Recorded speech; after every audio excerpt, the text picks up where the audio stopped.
Hi gang, in the outer darkness of Warhammer 40k, in the void between galaxies, swims a chapter of Space Marines so mysterious that many in the Imperium hardly know of their existence. The descendants of exiled Astartes on crusade for 10,000 years, we think, the Carcharodon Astra, or Space Sharks, only return to the worlds of the Imperium when their ancient tithe is due.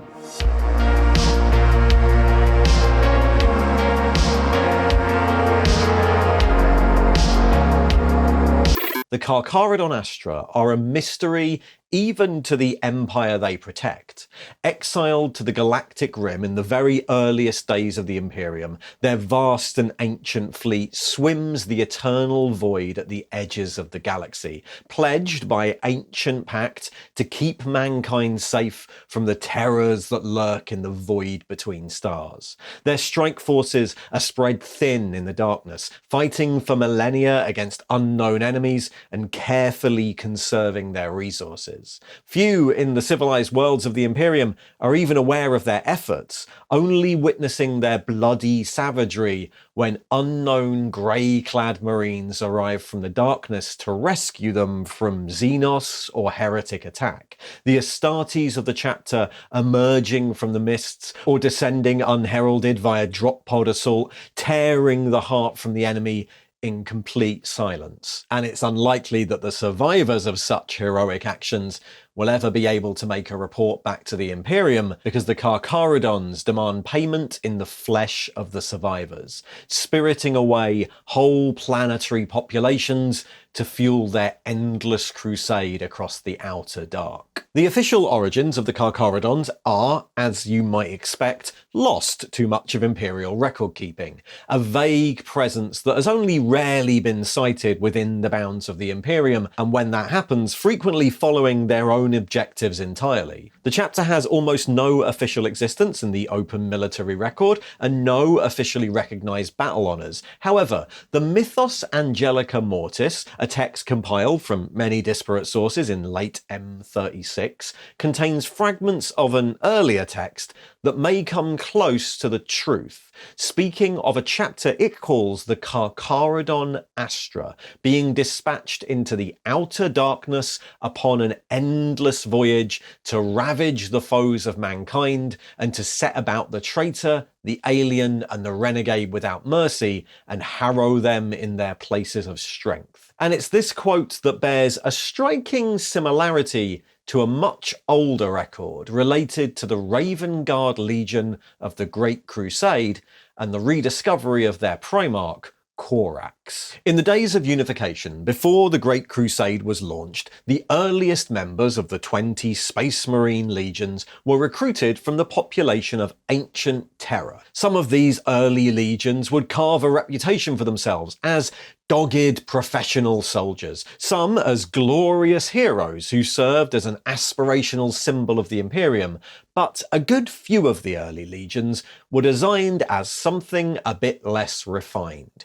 Barbarian hordes to terrorize the warlords who held out against the Emperor, callous murderers to quell populations, attrition fighters dropped into war zones and expected to forcibly replace their own numbers. Many of the early legions were the Emperor's instruments of terror, and one of the cruelest were the warriors of the 19th Legion. Recruited from the sons of the nomadic Xeric tribes of the Asiatic Dustplain, the warriors of the 19th inherited the tribesmen's disdainful attitude to the weak and propensity for cruelty against vanquished enemies. The culture of the tribes demanded that a vanquished enemy be watched over with a cold, all-seeing eye, and any hint of recidivism crushed utterly. And the 19th put this to good use in the armies of the Emperor. Their Astartes became famous for their ability to shift from silent hunters to a blizzard of callous brutality in the blink of an eye, a calculated move to keep their conquered foes on edge, and they proved effective during the Unification Wars.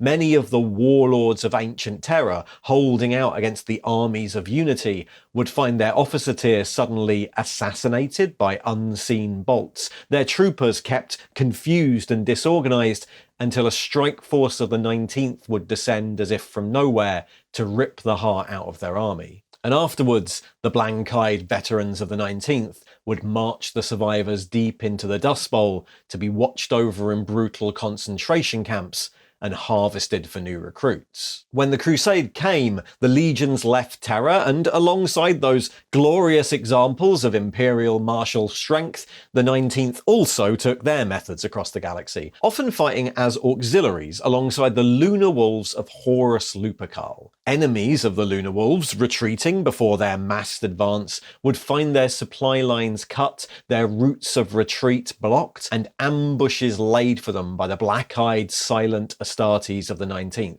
their retreating formations brutally cut down by the pale warriors emerging from shadows, the survivors decimated and marched off to join the slave trains of the Legion. But when the Great Crusade finally rediscovered the lost Primarch of the 19th Legion, Corvus Corax, on the moon of Deliverance, there was to be little in the way of a joyous reunification. Corax was a freedom fighter who'd grown up on a prison moon. He saw himself as a warrior of the people, not an oppressor, and the slave-taking cruelty of the Terran 19th reminded him a bit too much of the Masters of Deliverance he'd just defeated.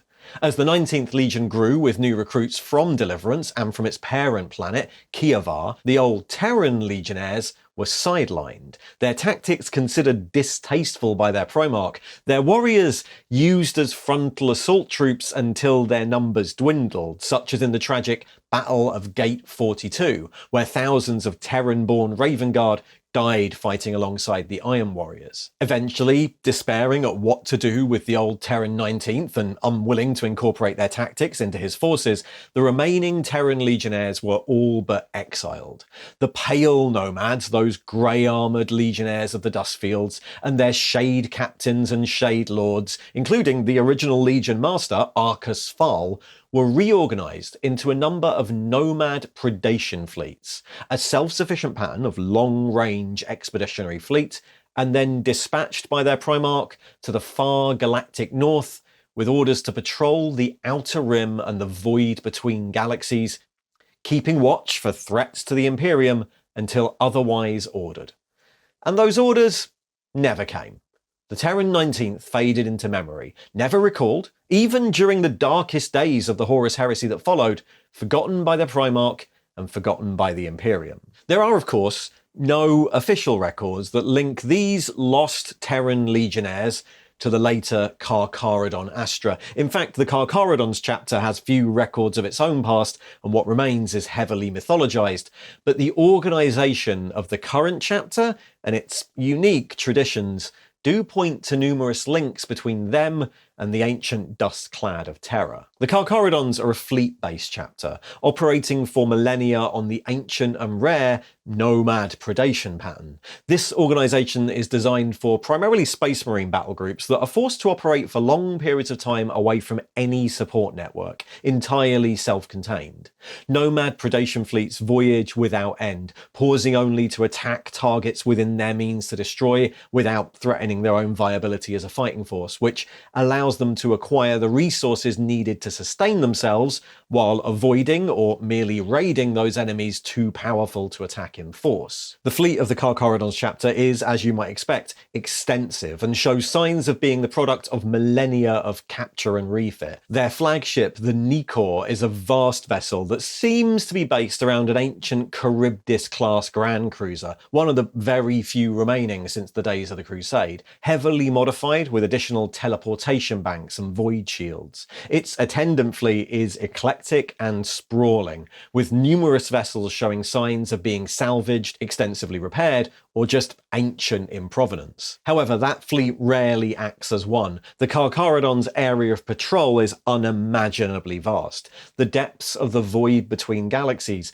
are home to all manner of extragalactic Xenos threat, fringe empires, or just pre-imperial human settlements. Deep void stations millennia old, heretic strongholds from before the rise of the Imperium, and pirate havens ring the edge of the galaxy in the deep void. And small numbers of Carcharodons are frequently dispatched to deal with threats as the chapter sees fit. While the chapter retain a very broad adherence to the Codex Astartes, they're broken down into companies of an unknown number with command staffs and the usual officer types. Each of their companies seems mostly self-sufficient, operating as a slightly overstrength battle company containing not only its own scout initiates, but its own core of Terminator armoured veterans. Reserve companies have never been observed, and the battle companies themselves are frequently broken down much further. Individual squads of Carcharodons dispatched to chase some rumour or quell some threat.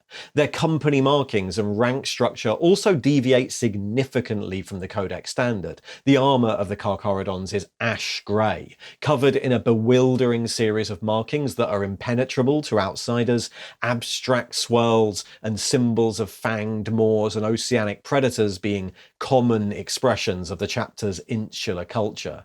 Warriors of the chapter frequently bear scrimshawed bone talismans or exhibit other barbarous practices, such as the embedding of the teeth of their enemies in their skin. Their company commanders retain the ancient titles of Shade Captain and possibly a holdover from their origins, their chapter master bearing the title of Shade Lord. The current holder of that title is the Shade Lord Tiberos, sometimes recorded as Tiburon, known as the Red Wake, a hulking and terrifying warrior clad in Artificer Terminator armour with ancient dual lightning claw chain fist weapons known as Hunger and Slake, and said to be able to go from silent watchfulness to brutal rage in the blink of an eye. This duality of temperament is common throughout the chapter. The Astartes of the Carcharodons are observed to be cautious, taciturn, even watchful by those who serve alongside them, but with a marked tendency to erupt into a frenzy of bloodlust once in combat.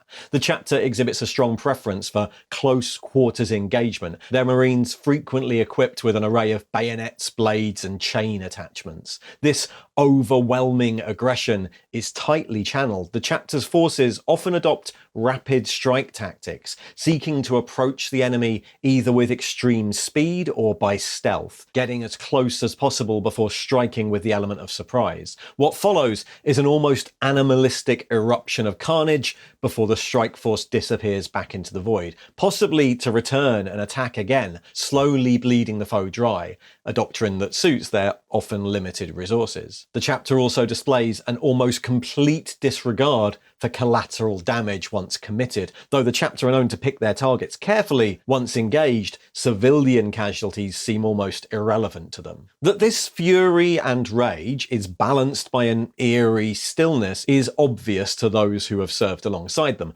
Recorded sightings of the chapter frequently have them turning up unannounced from the deep void, their emissaries often silent, or when they do choose to converse, speaking in archaic forms of High Gothic long fallen out of use. But few observers know how deep this respect for the stillness of the void goes. Within the chapter, the emptiness of the void is a source of control and calm, something that the warriors of the chapter meditate on, spending days or weeks alone in their cells or looking out on the endless starless blackness, attempting to find the void within to reflect the void without. The brothers of the chapter revere solitude and silence. Their ships are often as silent as possible, their lumens kept dimmed, and their lower decks covered in inches of cold, still water. In fact, it's common for the chapter to operate under a complete vow of silence, the brothers communicating only through touch or hand sign. Many serving alongside them have noted the eerie silence of the chapter even in the midst of furious combat, mistakenly believing that they communicate only through closed intra-squad vox, but in truth, the brothers of the chapter are simply silent, their minds still and deficient, seeking the purity of the void. This vow of silence is only put aside when talking to those outside the chapter, when conducting complex mission briefings, or commonly when undertaking ritual observances, for while the chapter do not make a show of their culture to outsiders, they have a unique and rich set of religious traditions that far predate the imperial cult of the Ministorum. The Carcharodons revere the Emperor as Rangu, Void Father, the Lord of Silence and Source of all, who dispatched them millennia ago on their crusade, and also make observances to a mysterious founder figure who they know as the Forgotten One, he who first led them into the Void. It's unclear if that's a reference to their Primarch, most likely Korax, or their original leader, possibly the Shade Lord Arcus Fall. It might be that they make no distinction. In fact, their entire mission has taken on a semi-religious quality. They're aware of their near exile, though they've forgotten the reasons, and they remain dedicated to protecting the fringes of mankind's Imperium, though they know they can't fully return to it. However, for all that mysticism, the chapter are also immensely practical. Brothers of the chapter have been known to trade and barter with human settlements on the rim of the galaxy for information on enemy activities or for resources when they run low, and they maintain ties in many of the less objectionable pirate and renegade ports of the Void, including amongst specific renegade Astartes, who they seem to have decided are not a threat. In times of dire scarcity, they've even been known to barter for gene seed reserves with the renegade Ashen Claws, a force of Space Marines who might share a very similar origin amongst the exiled Astartes of the Terran 19th. When this trade isn't enough, the chapter reverts to a system of tithing. The Carcharodons maintain the ancient right granted by their edicts of exile to descend upon Imperial worlds and requisition whatever they need to keep going. The most common form this takes is the Red Tithe, a way of replenishing their numbers. Led by a captain known as a Reaper Prime, the chapter descends on a human settlement and simply steals away everyone they deem of use. The youngest are tested for entry into the chapter, and those that survive the implantation process become the next generation of Marines, but the majority of the population will be consigned to a lifetime of servitude as chapter serfs, corralled below decks to wait upon their masters, either out of sight or in total silence, and frequently segregated by sex. Spare mouths to feed are not something a nomadic chapter would tolerate. The Carcharodons don't undertake a red tithe lightly, and they often try and direct their efforts against Imperial prison worlds or the loyal survivors of their attacks, but productive Imperial worlds have been taken too, the few survivors retelling stories of their skies suddenly being filled with the grey ships of the chapter, and terrifying grey armoured warriors stealing away everyone they deem of use. Those taken as initiates are mind-wiped and conditioned into the traditions of the chapter. Tests on the bodies of fallen Carcharodons by the Mechanicus have indicated that their gene seed is remarkably untainted and still shows many markers belonging to the Raven Guard Legion, though this is far from uniform. The trading of gene seed with outside sources has almost certainly resulted in a mix of gene seed types in use, not only from the 19th Legion, but also from the 8th Legion, and possibly even the bloody 12th Legion too. Whatever the origin, there are some common effects of the gene seed. Members of the chapter, as they grow older, grow paler and paler. Carcharodon brothers frequently display a pallid grey, deathly pallor, and their veterans are often possessed of inky black eyes with no visible iris. The flesh of the chapter is not the only thing tithed. The chapter's forges seem extensive, with a large contingent of drop pods, heavy assault vehicles, and, as might be expected, void-born interface craft. And their arms and armour often seem ancient and rare compared to other chapters. The easily repaired Mark V Heresy pattern of power armour is a very common product of the forges, as is the ancient Phobos pattern of bolt gun, but the chapter also retains the use of a surprisingly large number of Terminator suits, often of mixed and ancient marks. When those supplies run low,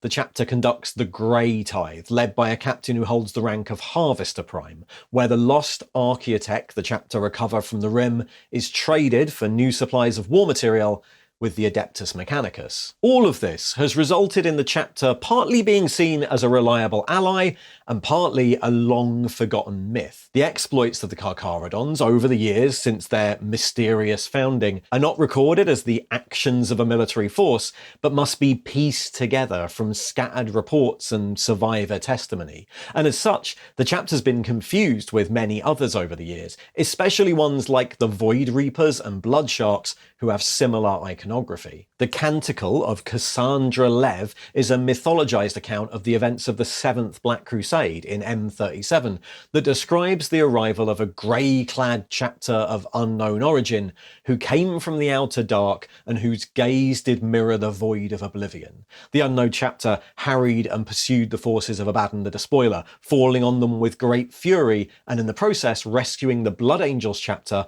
after their defeat at Midian. The crypt world of Hypastis records this conflict in a great fresco, but in every depiction of the grey-clad saviours, their faces are replaced with featureless discs of black obsidian. The reports of the rogue trader Horothis, when mapping the Calixis expanse, notes the rescue of his flagship from Drakari raiders by a force of grey-clad space marines who arrived unheralded and tore through the Xenos with a bloody vengeance. The commander of those Astartes, pale of skin and with blank black eyes and sharpened teeth, refused to identify himself or his forces to the rogue trader, but after the battle firmly requested a tithe of war material from the rogue trader's vaults. And during the 41st millennium, the explorator fleet Hydrax Lambda 15 encountered a number of orc vessels on the edge of the warp anomaly known as the Storm of Magnus that were floating dead in the void. Their corridors full of dismembered orc specimens a year or two old, their wounds consistent with the massive trauma inflicted by chain weapons. In one mound of corpses, there was an Aquila top standard covered with the teeth and fangs of dozens of predatory species, accompanied by a prayer scroll that read, "Carcharodon Astra, by the Emperor it is willed." Similar stories can be found across the galaxy, across the millennia, though it's always difficult to track it directly back to the chapter. And given how mysterious they are, it's unknown what initially prompted them to join the conflict in the Maelstrom Zone in the early 900s M41, but the Badab War remains one of the more recent and verifiable sightings of the Carcharodons. The fleet of the Carcharodon Astra arrived without warning in the Maelstrom Zone in 910 M41, at which point the conflict in Badab had been underway for about 6 years. Initially, their arrival, in a force consisting of dozens of ships and at least 600 battle brothers, led by the flagship, the Nikor, was a cause for alarm in both the loyalist and secessionist camps, who had no idea who they were or whose side they were about to fight on. But their leader, Tiberos, offered a surprising amount of cooperation with the inquisitorial legate Frayne and the commander of the loyalist forces, Karab Cullen of the Red Scorpions, including submitting to a psychic probe and interviewing with the Inquisitor in private. Whatever was said, and it's likely not to be much, the inquisitorial legate gave them his approval, and though initially suspicious, Lord High Commander Cullen incorporated them into his line of battle. At this point, the majority of the loyalist forces were slowly advancing on the Badab sector itself, attempting to corral a weakened secessionist force, and so the Carcharodons were ordered to the north to reinforce elements of the Fire Angels and the Sons of Medusa fighting against the secessionist Mantis warriors in their home territory, the Endymion cluster. The Mantis warriors have been conducting a highly effective guerrilla war against the loyalists in the cluster, but the Carcharodons effectively called their bluff by responding to this with a campaign of systemic annihilation. The chapter descended on the worlds of the cluster without mercy. At first, they confined themselves to isolated supply yards and depots, rearming themselves from the spoils, but as the year progressed, any planet known to harbour cells of Mantis warriors was burned, its infrastructure destroyed, and mass casualties inflicted, with the survivors left in a state of obvious suffering. Of course, this forced the honourable Mantis warriors to come to their people's aid, pulling them into the open and making them far easier targets for the Carcharodons' swift and brutal attacks. Within a year of their arrival, resistance in the Endymion cluster was crushed, and the Mantis warriors all but spent as a fighting force. Despite misgivings at their methods, Cullen then placed the chapter in the centre of the battle line for the final push on the Badab system, while the Star Phantoms conducted the main siege of Lufthuron's Palace of Thorns. The Carcharodons were loosed on the civilian hives, tearing through the scattered Astral Claws and Tyrant's Legion defenders. Their original mission parameters had been to break the hive's resistance by any means necessary, and the Carcharodons took this to heart, descending into the massive geothermal reactors at the core of the hives and rigging them to explode before escaping to orbit. As the Loyalist forces finally broke their way into the Palace of Thorns and put the traitors to flight, the detonations of the hives caused massive tectonic upheaval across the planet, resulting in even more Loyalist casualties as the Star Phantoms and their allies raced to get clear of the dying world. In the aftermath, many of the Loyalist chapters held a considerable grudge against the Carcharodons for their unique way of conducting their mission, but the chapter itself seemed not to care, returning to the Endymion cluster alongside its new masters, the Firehawks, where after a brutal campaign of compliance, they enacted their tithe on the Mantis Warriors' original recruitment world of Tranquility, harvesting a new generation to fill their losses and forcing them to fight to the death to prove their worthiness to join the chapter. And with that, the Carcharodons' fleet departed back into the deep void. In the years since then, the Carcharodon Astra have been as mysterious as ever. Their forces continue to patrol the outer darkness, aware of the great rift that split the galaxy in two. Indeed, from their position in the void, the cicatrix is obvious, but their actions are, as ever, barely recorded. It's unknown when or if they received the usual emissaries of Robute Guilliman that brought so many chapters the gift of Primaris Space Marines, but at least one strike force of the chapter, under a captain called Manfor, are known to have allied themselves with Indomitus Fleet Secundus, bringing destruction to the world-bearers on Budor 5. And there have been the odd depiction of Primaris Marines and their livery in books published since then, though we don't really know what that means. And that's the Carcharodons. Or, rather, the Space Sharks. The chapter was first introduced as the Space Sharks in the original Badab War article in White Dwarf in 1989, in their familiar grey scheme, but with this way more comedic Jaws-like shark symbol on their shoulder. At the time, I get the impression it was kind of a joke, and they aren't really mentioned much in the rest of 40k after that. But when Forge World released the Badab War books 20 years later in 2010, their writer, Alan Bligh, gave the Space Sharks a bit of a facelift. And it's interesting how much of their continuing and evolving story was planned out at this point. Pretty much all the key lore about the chapter that we know now is laid out in those Badab War books, but it's presented as unreliable testimony from the Loyalist forces that they served alongside. A bit like the Space Wolves, the Space Sharks is now a sort of erroneous name that witnesses have given them, their real title being changed here to the Carcharodons, which is of course just the Latin name for white sharks, so Carcharodon Astra does actually just mean space sharks. But what's interesting is that the rest of their origin story, all that stuff about the Terran 19th, wasn't filled in here. It was filled in not by novels or the Badab books, but by the first Heresy Black books, also written by Alan Bligh, and which came out a few years later. In the third Heresy Black book, Extermination, which details the early origins of the Raven Guard Legion, we get the story about the Terran 19th, along with all these little clues and phrases that link them back to that background in the earlier Badab books. And then in the later Black books, the story of the Ashen Claws and more lore about those missing 19th Legionnaires is expanded, and that includes a bit more extra detail. There's no official canon link at all. There's no line anywhere in the lore that says, yep, the Carcharodons are definitely Arcastval's Terran 19th, but you're sort of obviously meant to draw that conclusion. Then much of the detail of their current beliefs, their religion, their red and grey tithes, and their links to those Ashen Claws were expanded on in 3 Black Library novels: Red Tithe and the Outer Dark by Robbie McNiven, and the recent Silent Hunters by Eduardo Albert, all of which are just really good reads. Thoroughly recommend them. So yeah, another interesting one. Originally a bit of a joke chapter, who then had to be like made sense of for the 2010 Badab books, and have gone on to be one of the most detailed and popular chapters since then. Their stories and lore dotted across a number of populations like Easter eggs, never really confirmed, which seems appropriate for a chapter from the Outer Dark. Thanks for watching.